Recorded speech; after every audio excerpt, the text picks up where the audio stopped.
Let us now begin the first session of Day2 GlobEd India.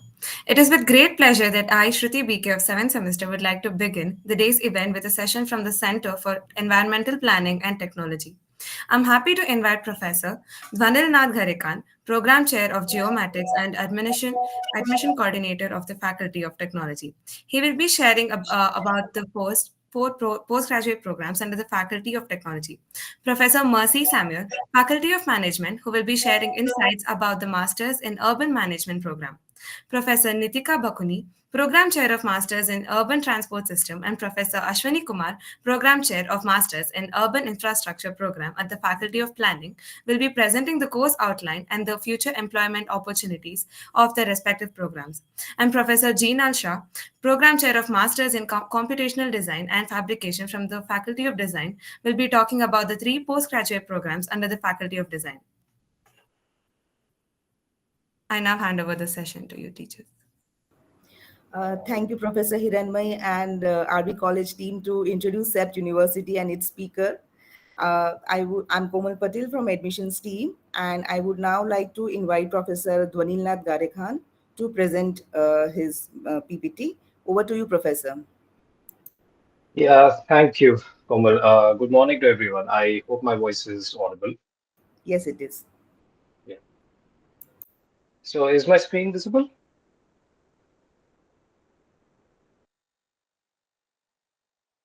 Can someone just Yes. confirm if Yes. yeah, okay, great.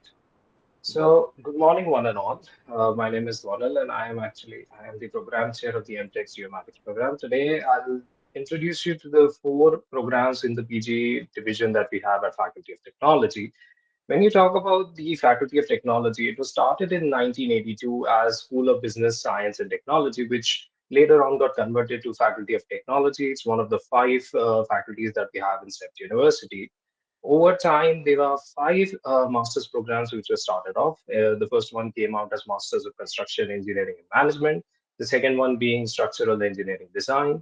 In 2013, introduced geomatics as a program, and in 2016 we had building energy performance. So what are these? The basic question comes, if there are four different programs, then how are they different, how are they unique, and what happens inside? So let's start with the first one. So in construction engineering, you have a concept where it comes out focusing on the expertise of project management, contract management, you have quality, safety equipments, and other supply chain management based projects. So all the variations or all the outputs or the images that you see are something which the students themselves have designed either in the subjects or in the studio programs that we have where they learn by doing. This program structure is divided into four sections where you have four different semesters. We have three different studios which come out, one looking at the project formulation and appraisal, the second one in execution and modeling, and the third one looking at the practices. The specialization looks at different computer applications, advanced practices, integrated construction practices, which look at demand, location analysis, stack management, or stakeholder management, project compliances, and risk management.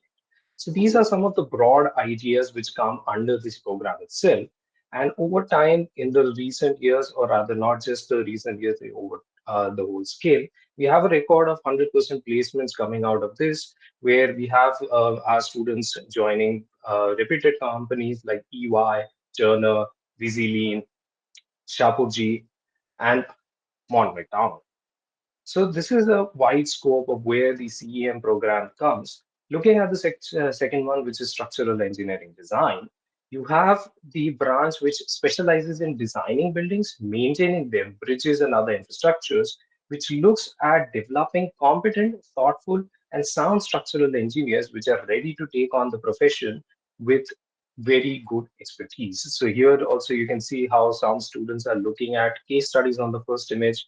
In the central image, you can see the analysis. Some of the students are looking of how it can be modified. This is an example of an airport development. And on the right, you can see how students are demonstrating the capabilities of the bridge, which they have taken up in the first year. So the program structure in similar aspects talks about structural form and materials, design of reinforcement concrete and steel structures. You also have subjects which are looking at the earthquake design, liquid retaining structures, wind energy, design of chimney. So here also you can see how several of the approaches are looking at how the weightage will be allotted, what is the battery of a silo, how it varies, and what can apply to it. When it comes to the scope of this particular program, you have designers looking in industries, buildings, bridges, marine structures, stadiums, repair and rehabilitation, from local consultancies to multinational designs. And the 2020 batch, which recently graduated, have a 100% placement record going in organizations like Jacobs, LT, Atkins, and many more. The third program is the geomatics, where it focuses mainly on learning and logical analytical components when it comes to location services, which applications range from climate change to urban planning to agriculture. So if an architect is also joining, you have different aspects in which you can look for, like how the variations are happening on the large scale, what is the agriculture domain, how vertical agriculture can be done, how sustainable can you make the buildings, and what effects can happen even before the program started. So the studios look at visualization and basic analysis, going there from to smart cities and then modeling and application aspects. So here you can see in these images where the students have taken up certain city projects to micro level single building, where they're also looking at the external aspect as well as the internal. So you have subjects like remote sensing, photogrammetry, effective communication, and spatial analytical tools. When it comes to the scope and capabilities of the students, because it is a multi-facet program, you can go from GIS head to BIM engineering to drone consultancy and many more. And these are certain recent placement locations where our students have gone from NASEN to Adani to Amnex to WWF and even ISRO and other places. The third, or rather the fourth program, is the Building Energy Performance, which looks at the relevance of how to reduce the intensity within a building and how the environmental impact over life of a cycle can be changed. So you look at what are the problems, what integrations can be done, how do we need professionals which are necessary with the ranging and changing climate of managing these performance of buildings and subsequently their applications in a global community. So the structure looks at students doing internal analysis of how the luminescent or the light intensity varies, or how you have passive comfort, you have the environmental effect, communication of efficiency, renewable energy systems. So even a lot of times students travel in multiple places on field service to observe these aspects, electronical implications, and many more. So when it comes to the scope or career of these programs, you have a lot where the variations come from corporate consultancies like PwC, KDS, and IFC, going to educational institutes like NIETTE, German Corporation, IIHS, CAP, or research and development organizations within set university like CAPSI, or going more to establishing their own startups like Kool-Aid or Essential India. So collectively, when you look at it, not only does the university offer multiple programs, but we have several exchange programs which are integrated within all four faculties, where you have students going there for at least one semester to universities like in Melbourne or Politecnica Milano, India, or Politecnico Milano, Italy, or Stuttgart University in Germany. The students get exposure of the practices and the trends that are going about in those organizations and how they can be implemented in India if they wish to continue further. Furthermore, you may have a lot of MOUs which are integrating connections and research and work sharing and collaborations from VCon to IO, Zoom, Visilean, Godrej, NeoGeo, and many more. So this also helps in getting students getting directly absorbed in these organizations because they also go for the internships, GRPs, and practices, or even just going for exploration purposes. So, furthermore, the students themselves have multiple chapters which are also connecting them to further organizations and getting a part of this, where you have the IA Structure, IEEE GRSS, ICI, and Indian chapter of American Concrete. So all of these have been started, maintained, and being broadly being exposing students across all domains. So when you talk about these things, now all four programs are very diverse, very interdisciplinary supporting. If you are interested, if the students are interested, the applications for the program in general categories start at a standard of 55%, and in certain categories we go down to 50. So when you come to architectural students, the upside is that all four programs have the support or the access for all BArch students if they are interested in joining, provided it's a 5-year program. Now, because of these requirements, or because of these multi domain students coming in, all subjects, studios, and everything that you see that was displayed today are a part of the program where we are teaching from a base, starting from a base, so that the students can get integrated quickly and they can also apply their domain expertise into whatever projects and aspects that we are looking for. So it doesn't matter whether you come from a construction background or a BArch or an environmental engineering, collectively you can integrate your core with these programs and you'll be taught accordingly. So with this, I thank you all. And if you're interested, you can anyways join the social media platforms to get regular updates of what is happening with the university. Point. Thank you, Professor Dwanil, for sharing the details about our Faculty of Technology programs. I would now like to invite Professor Mercy Samuel from Faculty of Management to share the insight about our Masters in Urban Management program. Over to you, Professor Mercy. Thank you, Komal. So I am sharing the screen.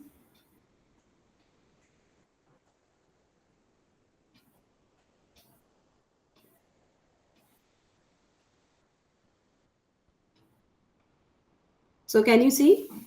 Yes. Yeah. So at the Faculty of Management, we have a Masters in Urban Management program, uh, which is called as Masters of Management Studies Urban Management. So how Masters of Urban Management delves as a career option is what we are going to talk about. So, to begin with, what is urban management? It is focused on addressing the challenges and realizing the opportunities of urban living, and it blends specialized knowledge of urban settlements with principles and practices of management. So, we have all heard about business management. So, this is a niche area in the domain of management which looks about managing urban areas and our cities, looking at the pace of urbanization that is happening in our country, which is spoken to be about 40%. But now, when we look at the night imagery and the illumination, they say it is even up to 60%. So, this brings a lot of complexity in our cities, and all of us who are living in our cities might have experienced that the day to day living in the city is changing. So, whenever there is complexity, a lot of management is required to make those complex things simple, and that is where the role of urban management precisely lies. So, growing cities offers both opportunities as well as challenges, and cities are also said to be the engines of economic growth. So, to actually leverage that opportunity of growth, we need to manage our cities, make them livable, affordable, equitable, enjoyable. And for all of these, we need specialists like urban managers with the abilities and principles of management and the skills that applies to the management domain to manage all of the complexities. So there is a sustained demand for qualified and capable urban managers. Set with its presence in the built environment and human habitat over 50 years was the first one to realize this opportunity and this need in the domain of urban India, and hence they have designed a curriculum and a program on urban management. So, what are the key abilities and skills that an urban manager should possess? Few of them have been elicited here, like communications, operations and maintenance, innovations, finance, strategy, leadership, decision making.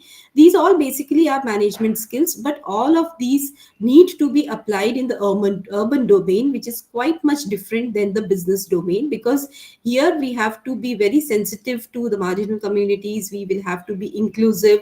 So, keeping all of those things in mind, how can we apply these kinds of skills to manage our urban areas and cities? So the curriculum is designed in a manner where we have studios which are completely application based areas, mandatory courses which are theoretical, and the students, they understand a lot of the subjects related to the management domain in the mandatory courses, and then we have a directed research projects. So I'll take you further through some detail about the studios. So the semester one studio is about the Urban Management Foundation Studio, which introduces the terminologies, theories, and practices of urban management, starting with an enclosed area. So an area which is under much control, like a hospital, like a mall, or like a university, or a public space, or a heritage complex. So the outcome is to prepare a facilities management plan that will enhance, develop, and solve the current issues and efficiently make the space operate in the built environment. The idea is to manage at a city level, that is a macro level. It is important to understand the requirements and management aspects at an end use level, which is a micro level. So how these micro spaces interact with the city in terms of different services and management. In semester 2, we have a urban governance and management studio, which is about understanding the management and delivery of urban services in the wards of a city or small towns. As an outcome, the students prepare a management plan of the area for efficient delivery of services. Through the course of the studio, students develop abilities to analyze the technical, financial, social, and other processes involved in the delivery of urban services. So they look at different municipal services like water, waste, air quality, governance, municipal finance, street vending. So, and then they try to look at it from the lens of the social, technical, and financial aspects, and then create a management plan of managing that small city or a ward as a whole. The semester 3 delves into service operations and management studio. The studio is designed to address the operational and strategic aspects of managing service systems with a special focus on public services. The learning objective is to improve operations and management of urban services by using different management tools and techniques by continually improving the efficiency. So efficiency, bringing in efficiency in the service delivery is one of the key objectives of this studio. And in that process, they are able to get data, and they try around various strategies to leverage that data for improving the performance and reshaping the organizations according to the user needs. So like recently we did a studio on public bicycle sharing and city civic centers. In the semester 4, as I had told earlier, we have directed research projects, which are called DRPs as a short form. It is actually directed by an instructor or guide that a student undertakes in the final semester of the postgraduate program, and the purpose is to synergize the students' research projects with the long-term research interests of the faculty. The faculty serves as the principal investigator, and the students, they act as the research assistants. So some of the areas where we recently did in the recent past, we did some of the DRP areas were smart city, digital governance, urban governance, waste management, transport management, circular economy, conflict management, social media, real estate, ESG and carbon markets, participatory management, and behavioral interventions. CEPT draws from a pool of intellectuals from within the CEPT community, as well as practitioners, and we have also some lecture series wherein we call people from the world of practice, some prominent individuals like Kunal Kumar, who is the Joint Secretary and Mission Director, Smart City Mission at the Ministry of Housing and Urban Affairs, Mr. Burjor Mehta, who is the ex-lead urban specialist, World Bank, Mr. Asad Warsi, founder and director of EcoPro Environmental Services, Mr. Vivek Ogra, partner, government and public sector, PwC. So there are many more, but because of the time limitations, we put only a few. So these are some of the people who come and interact with our students and make them aware of the world of practice at a macro level, and how urban management is so much important in all those levels of operations. The students are also taken to site visits and study tours as a part of immersion learning. So our students had been to Indore, Lavasa, Leh, and Sri Lanka in the recent past to understand that how actually the field looks like in a different country or in a different city. Coming to one of the most important part, that what is a career trajectory for an urban management professional. So in the past years that we have been operating, we have seen that our students have been easily absorbed into consultancy and advisory firms, government and multilateral agencies, not-for-profits, and social sector organizations. These are the major sectors where our students find their careers. Some of the program alumni in the consulting and advisory are Rahul Ranjan, he works with PwC, Alokita Sharma, KPMG, Shreya Kilekar, Ernst & Young. So you can see others working at Citico Lab, KPMG, Deloitte, CBRE, Taru Leading Edge, So they are also available on the social media, and if anybody wants to interact with them and know more about the program, they can interact with them on the social media platforms as well. These are some of the alums working in the not-for-profit sector, like Saath Charitable Trust, BPAC, Samagra Governance, Social Alpha, Swadhar Finaccess. Some working in the government sectors, like at the Ministry of Housing and Urban Affairs, in Delhi Transportation Infrastructure Development, and GIS, which is a German entity, works with the Indian government for urban development. And coming to the eligibility of the program, because it is a management program, it is open to students from all stream. They should have a bachelor's degree with a minimum of 50% aggregate marks for general category and 45% aggregate marks for reserved categories. The students can appear for a CAT, MAT, CMAT exam, and they can upload their scorecard. So these exams keep happening. Like the CAT exam is coming very soon, but the MAT exam and the CMAT exam keeps happening in some durations, like 2 months, 3 months. Those who have not appeared for a CAT, MAT, or CMAT exam, they can give a CEPT test. And the test for the coming admission cycle will be scheduled tentatively in the month of March 2024. The application and selection process is a completely online. So there is an online application following which there would be a scrutiny for eligibility. The students can appear for CAT, MAT, CMAT, as I had told previously, and upload their scorecards, or they can appear for a CEP test. Finally, there would be a preparation of the merit list, and the merit list will be shared with the CEP website. These are some of the areas by which you can avenues by which you can reach out to us and write to us at admissions@ratesep.ac.in or fm.admissions. You follow us on Instagram to see how what all activities are being performed in the curriculum, and what all work the students are doing. There is another interesting thing, that is a portfolio link. This link can be accessed to see what the work of the students in the studios in the recent past. Thank you. Thank you, Professor Mercy, for sharing the details about Masters in Urban Management program. I would now invite Professor Nitika Bakuni from Masters in Urban Transport Systems, and Professor Ashwini Kumar from Masters in Urban Infrastructure from our Faculty of Planning to share their presentation. Over to you, professors.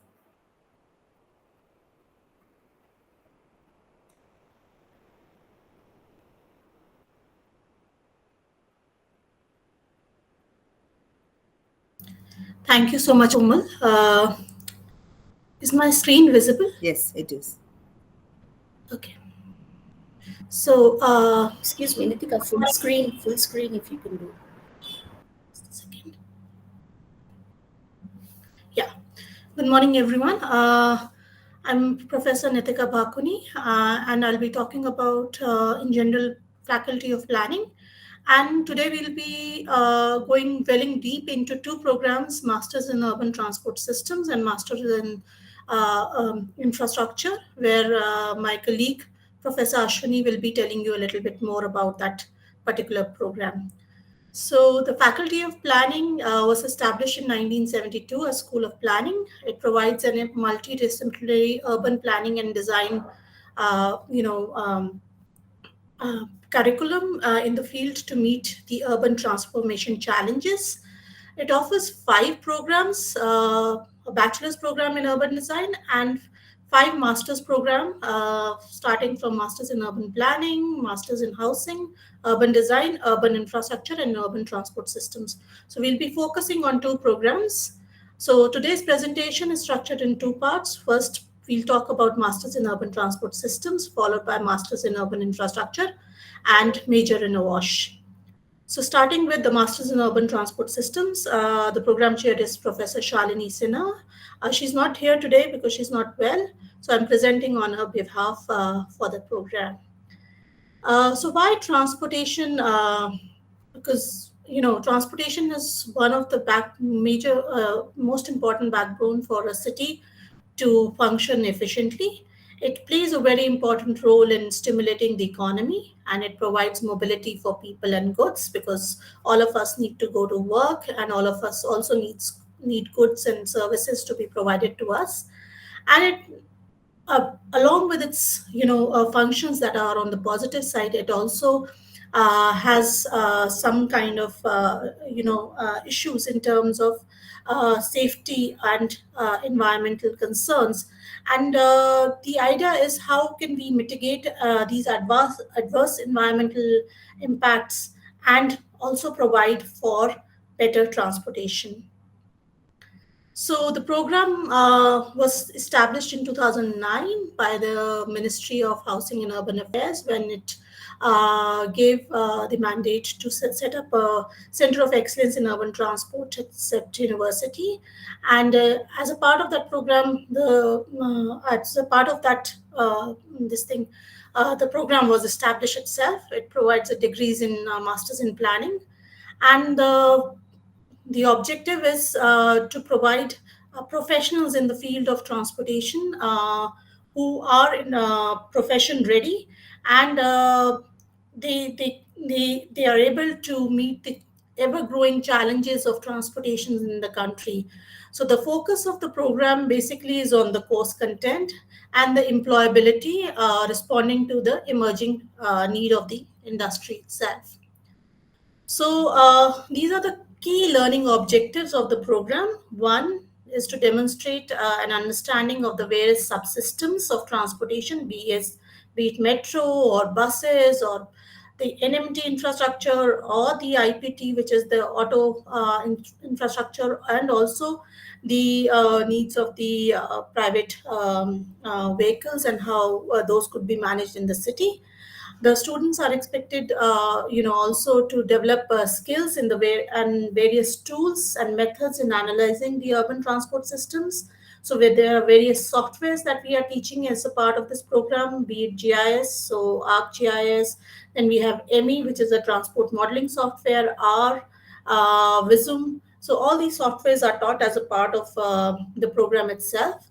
The third area where we concentrate is in terms of understanding the various policy instruments, because policies are things that guide the way the sector has to evolve in the country, and these could be the National Urban Transport Policy, the TOD policy, the Transit Oriented Development Policy, and the Land Value Capture Policy. Some of the policies where we kind of dwell deep into, and also the Metro policy.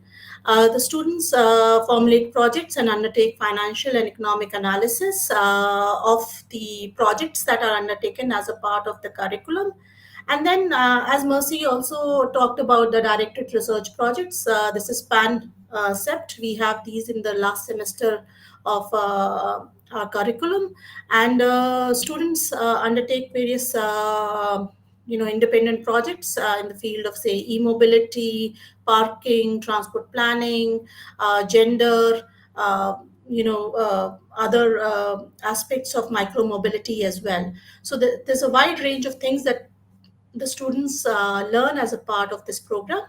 So the overall program structure, if we look at that, we have a foundation semester, which is common across all the programs in the master's level.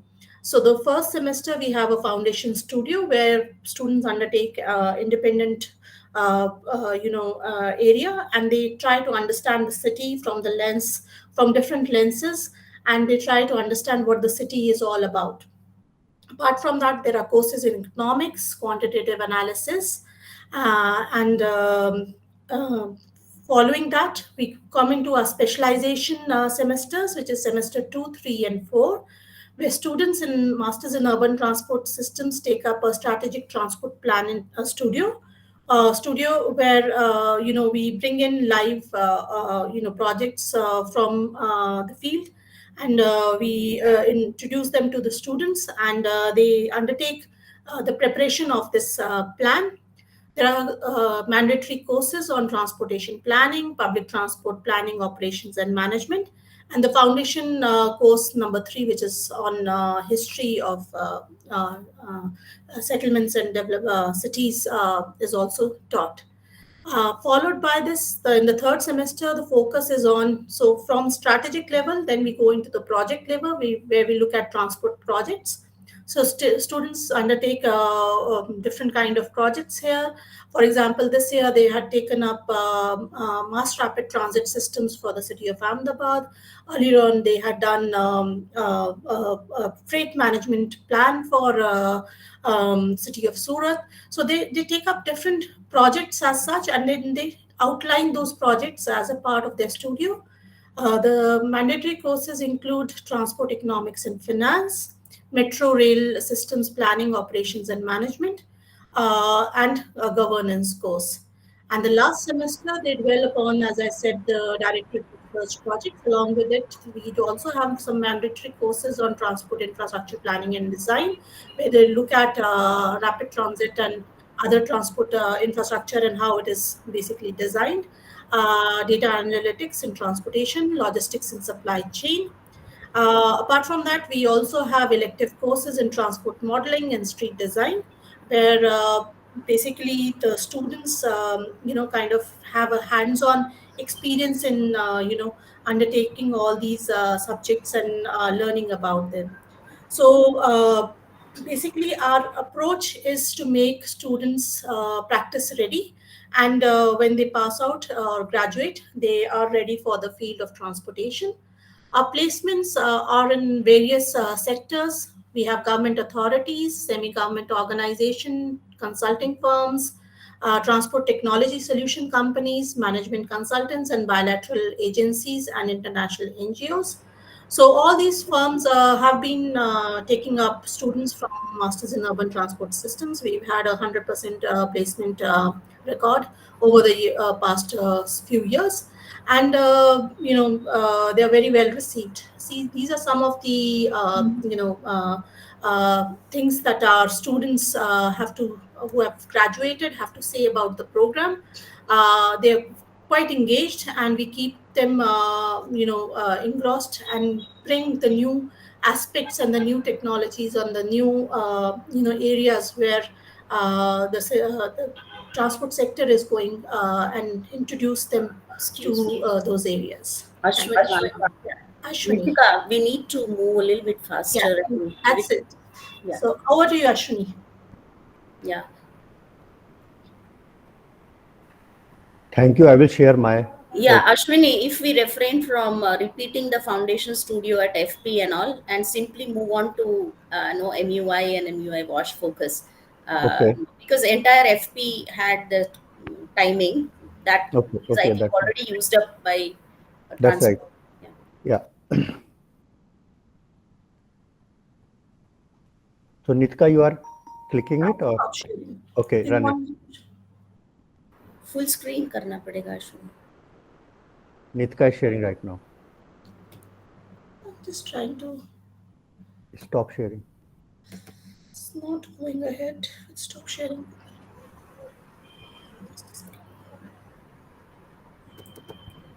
Ashwini, I'll just scroll if you can just, because it's not stopping the sharing part for me. Is it my screen is visible now? Yeah. Okay.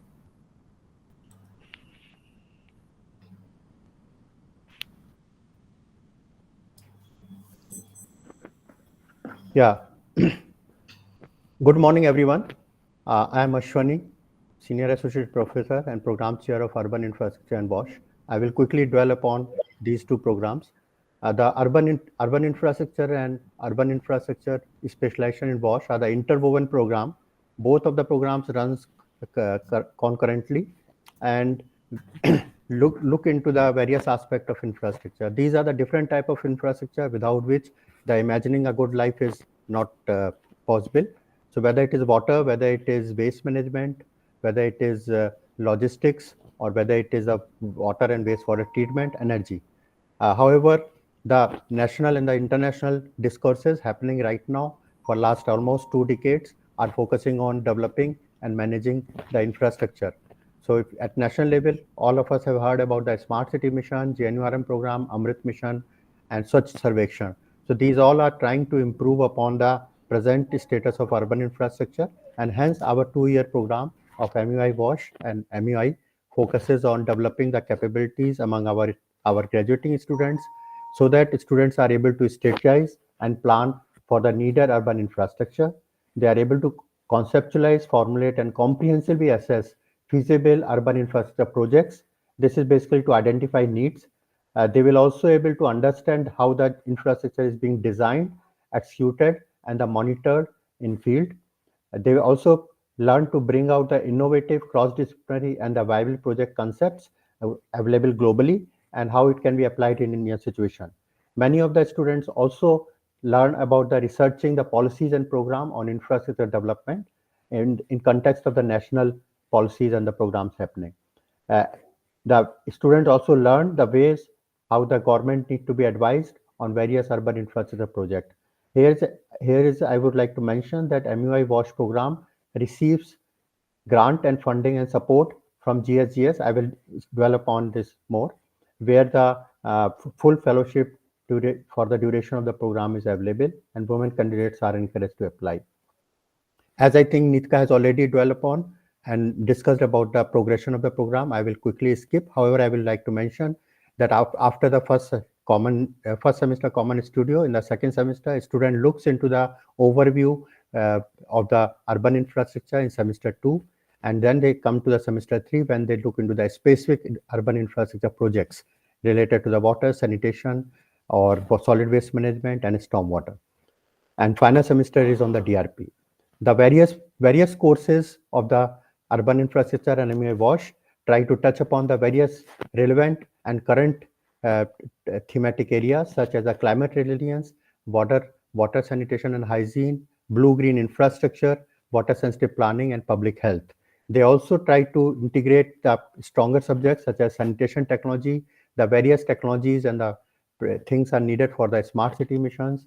They also get exposure to the courses such as, apart from the cities, what are the larger infrastructures such as tourism, SEZs, that's the logistics and industries, and renewable energy is to be focused. And in general, the financing, programming, and formulating the urban infrastructure is a key learning. The specialty about this program is that this program receives the funding from the Global Sanitation Graduate School, which is located in Netherlands. The program in Masters in Urban Infrastructure with a specialization in WASH is funded from this initiative. The CEPT has been recognized as one of the 13 initial consortium leads, and it is one of the university in Asia which is offering WASH program as a part of urban planning. All the DRPs are also funded from the same funding. Also, UNICEF from the Gujarat is funding full semester, one of the semester studio, DRPs, and summer winter school. They for last 3 years they are funding, and this funding is expected to continue for years to come. In terms of faculty, the program draws the strength from the core faculty, which is Professor Mona Ayer, myself, Professor Shashwat Shubhranshu. Also, we have a visiting faculty who are Sid and Gargi. This also receives a very able support from our Center for Water and Sanitation, led by Professor Meera Mehta and Dinesh Mehta and their able team. In terms of its placement and alumni, you can see the galaxy of the alumni who are working in all kind of organizations, be it a consultancy such as McKinsey, Pricewaterhouse, Ernst & Young, KPMG. They are also from the technical consultancies such as SMAC, such as SPEC Consultants, and also our own organizations like CVOS and other CRDF one. They also work with government, like last row you can see the person who is working with the Niti Aayog. We also have a people who are working with MAHUA and town planning departments and German collaborative initiatives. So this is what I would like to spell upon about the program, and thank you. Yeah. Thank you, Professor Nitika and Professor Ashwini, to share the insights about Faculty of Planning programs. I would now invite Professor Jeenal Shah from Faculty of Design to talk about the 3 programs at Faculty of Design. Over to you, Jeenal. Yeah. Hi. Good morning. Am I audible? Yes, you are. Okay. I'll just share the screen. Is my screen visible? Yes, it is.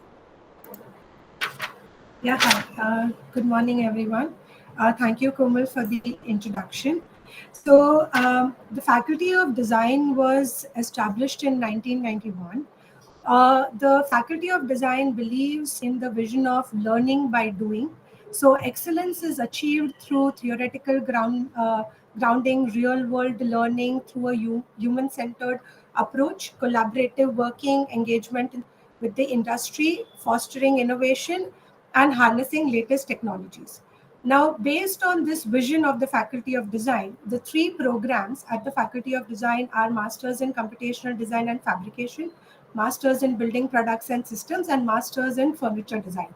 Each of this program has a very key focus, which helps students develop their skills. So, Masters in Computational Design and Fabrication focuses on the computational design processes, material innovation, and digital fabrication. The Building Products and Systems Masters focuses on product design for habitats and users. And the Furniture Design program focuses on materials, manufacturing processes, and the needs of the consumer. So I will first tell you the overall program structure for all the three postgraduate programs is the same, where every semester has one design studio, two mandatory subjects, and an elective that the student can choose from. The overall program is for 2 years and a total of 80 credits. The structure of the semester throughout the 2 years remains the same. Now, I would like to talk about the individual program and what it focuses on. As we are aware, in today's time, a lot of digital manufacturing processes have been implemented and experimented to develop cutting edge design forms and design solutions. So, these are a few examples of what is happening globally, like 3D printed metal is being 3D printed. There are houses which are being built using clay as a material to foster sustainability, innovation in material and fabrication processes. So, based on this understanding, we believe that today's design world requires professionals to develop a design process which integrates this computational thinking tools, techniques, and digital fabrication. So, the program is structured to train the professional to conceptualize these forms, material, and processes to develop cutting edge design solutions. Now, the entire thing is achieved through an integrated approach where we look at design, material, and technology holistically and not individually. So, we look at emergent and adaptive forms, technologies, cutting edge technologies like additive, subtractive manufacturing, robotic fabrication, AR, VR techniques, and we look at materials which are the traditional materials like clay, wood, metal, and composite fibers. Now, the overall intent is across the semester, the design studios focus on different themes, each addressing a fabrication process that would be applied to achieve innovative assembly system, material system, kinetic system, or integrated system. So this is what a larger curriculum looks like, where along with the design studio, each semester also addresses topics like algorithmic thinking, emergent material systems, and digital cultures. I would not get into the details of it considering the time constraints. I would rather talk about the overall structure. So now this throughout the program, all of this is achieved through three major things. One is physical experiments, where students actually build models using real material and come up with different cutting edge forms. So one is physical experiments. The second is digital modeling, where students are actually equipped with the skills of computational tools and computational design techniques. They are taught the skills like Rhino, Grasshopper, how to use 3D printing, how to use laser cutting, how to use CNC machines, so on and so forth. And also all of this leads to a larger 1:1 scale prototype building or 1:1 scale demonstrator, because we believe that any process or any form that we experiment with should have the capability to be applied for a real world application. So this is the larger structure which is followed through the program. Now we have a very well established fab lab and metal and wood workshops. The students are constantly engaged in building prototypes. We have VR, AR sets. So there are different tools which are applied throughout the program or throughout the semester to enable students to develop their skills and experiment with their design ideas.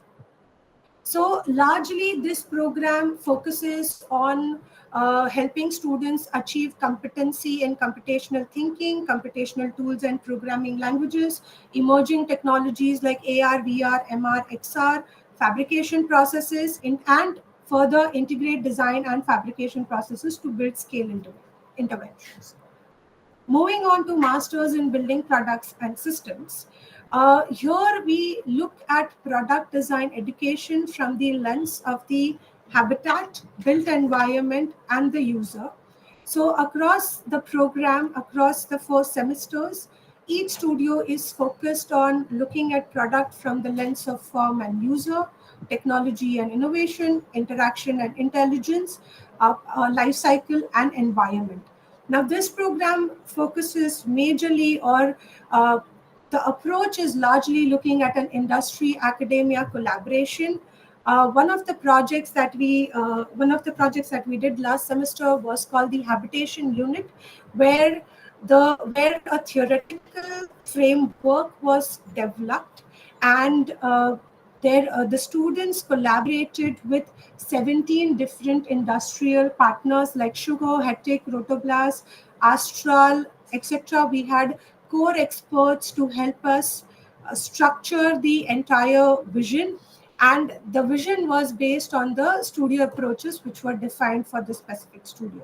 Now, students, this is a 1:1 scale structure which is currently standing at the CEPT University, which was completely made by the students within a span of 20 days, right from working with the raw materials to assembling on the site. The entire structure was constructed ground up in a span of 20 days. So this enables students not only just how to use a tool or a fabrication process, but also, as I mentioned earlier, it helped them collaborate with 17 different industries. So it imbibed management skills in them. It helped them understand that how these different techniques and technologies can actually come together. So this is a demonstrator. If you guys do visit CEPT, please see that the structure is standing and it is completely student-driven project. There was system building, system thinking, material innovation, which helped students achieve this project. It's along with the hands-on learning, we also believe that understanding, I'm sorry, am I crossing the time? You need to go a little bit faster to cover. Yes, I will definitely do that. I'm sorry.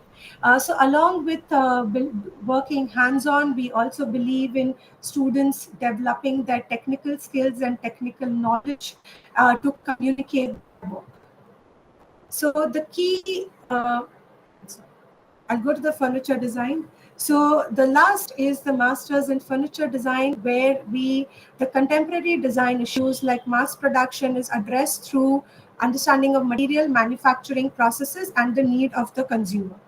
Now, along the 4 semesters, the different studio projects look at simple furniture design, furniture for interiors, outdoors, and system design. Again, we look at industry collaborations, prototyping. So these are student-made prototypes, which are 1:1 scale prototypes, which help them understand how material is used, how it could be detailed, understand the ergonomics, etc. As I said, we believe in learning by doing. So each program looks at hands-on learning, building prototypes, making drawings, so on and so forth. So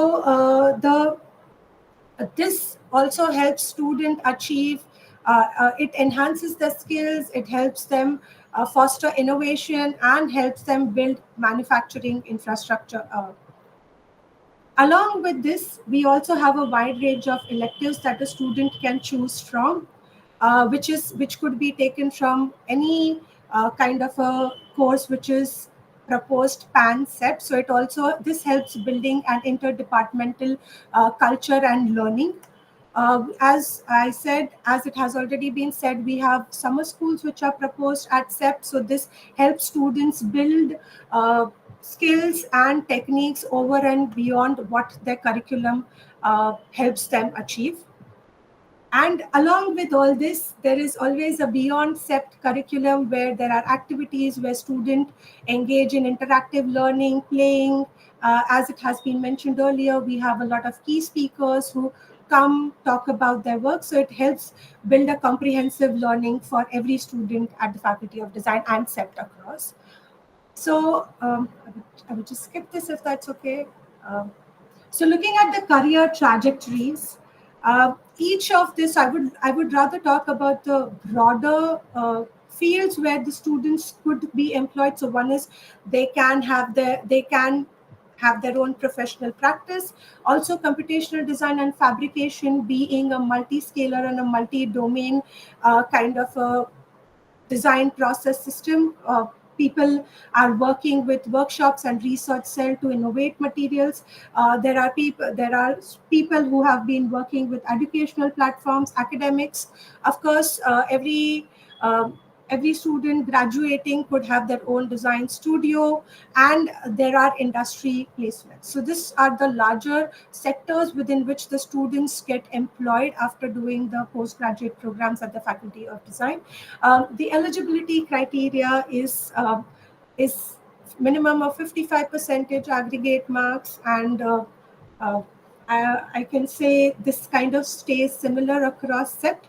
The only thing is these the PG programs at FD helps students from any background or any domain, be it architecture, industrial design, furniture design, or engineering. It gives them the opportunity to be a part and learn the design aspect and the manufacturing aspect within this domain.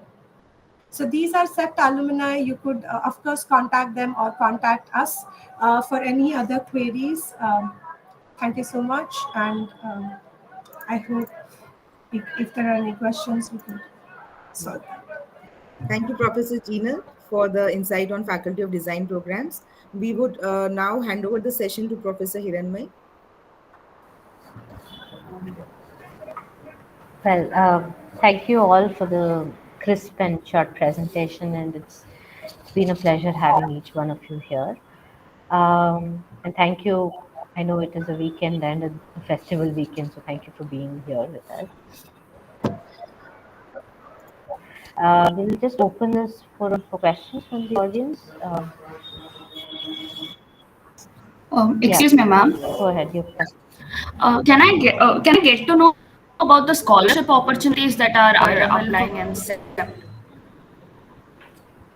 Komal, you can take this up. Yes. We have a mean scholarship and merit scholarship also.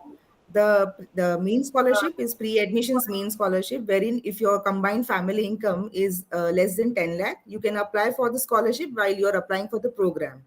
There's a list of documents which are there on our website. You can check those documents, and if you are getting the scholarship, then you will be notified about it while we are offering the admission, and it could range between 25 to 100% of the fee amount. Thank you, ma'am. Besides that, there are also merit scholarships which are based on your performance. I mean, they are purely based on merit. That's it.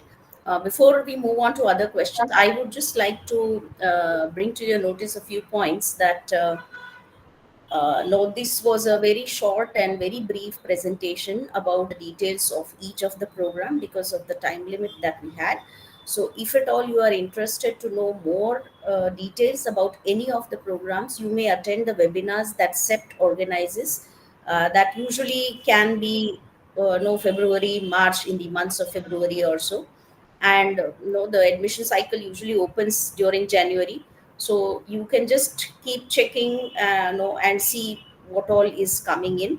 And if at all you want, you may register on our subscribe page, so that if at all there is such an announcement of admissions, or the webinar is scheduled, that information we can share, we can update you if at all you've subscribed with us. So you can subscribe on our website as well. There is a subscribe page over there, so you can register yourselves over there. Yeah, next question we can somebody was asking some question. Yes, good morning, ma'am. This is Yukta. I just had one question regarding the Faculty of Technology. They did mention about the exchange program. Could you please let us know more about it? Dhwani, if you are there, you can share a few things about that. Yeah, sure. So, Yukta, all four programs in the PG division have an exchange program policy, which primarily happens in the fourth semester. So, depending on your performance, depending on your interest, you can go. We have 5 or 6 universities which are directly in collaboration with the Faculty of Technology. And based on your preference and your program chair's recommendations and your interest, you can connect with the international office and you can go for one entire semester. Okay. Thanks a lot, sir. One more thing, no, we have shared the eligibility with all the programs as of now, which you may consider as the possible eligibilities, but there may be certain updates in certain programs, which no, the final things will be announced on our website once the admission cycle opens. So, can you know portfolio requirements for the management course? Mercy, if you are around, if you can share something about that. Though there are no portfolio requirements for the management program. So while making the applications, there is no requirement of the portfolio. The portfolio thing which I mentioned is the work that our students do. We have a portfolio page on the SEP site where they can go and look at the portfolios which the students have uploaded while doing the studios at SEP. So that is there for all the programs across SEP. So if you filter down management, you will see the management portfolio of our current students. So as such, there is no portfolio submission requirements in the management program.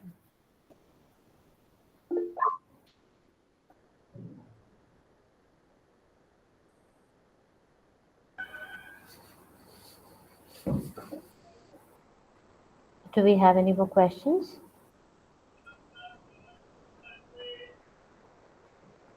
I think I'm a little curious to understand, with so many departments on board, is there ever an exchange between departments, exchange of students or exchange of specializations? I think there are many courses which are open as electives. So, a Faculty of Technology student can take a management course, or an architecture design student can take planning or management course. That is open. So, within the pool of courses that are uh, there are prerequisites in certain courses, while there is also an opportunity that they are open for all students, no, or as per the prerequisite. So that's possible. So across faculty, the students do take up the courses as electives. Yeah. Great, that's nice. Also, with respect to the interviews conducted for admission, is there something that our students should be specifically ready for, or what sort of questions would be asked? And I think this is something which probably, if at all, they can attend the webinars wherein a okay, more elaborate information is given related to the respective program. They may be able to get more insights on those. Yeah. great. Okay. Yes, ma'am. If Thank you you for the don't have any detailed session. questions, yeah, Shashank, go on. Yes, ma'am. Thank you for the detailed session. I'm sure that the participants are now aware of the admission process, requirements, and scholarships. Thank you so much. Yeah. Okay. Yeah. Thank you. Thank you, Professor Hiran. Thank you. Thank you. Pleasure having all of you. Yeah. Thank you. Thank you. Thank you. Thank you. Thank you, RVCA team. Thank you. Happy And Diwali to all of you. yeah, Thank you so Diwali to much. you too. Happy Diwali to all of you. Thank you. Thank you. Yeah.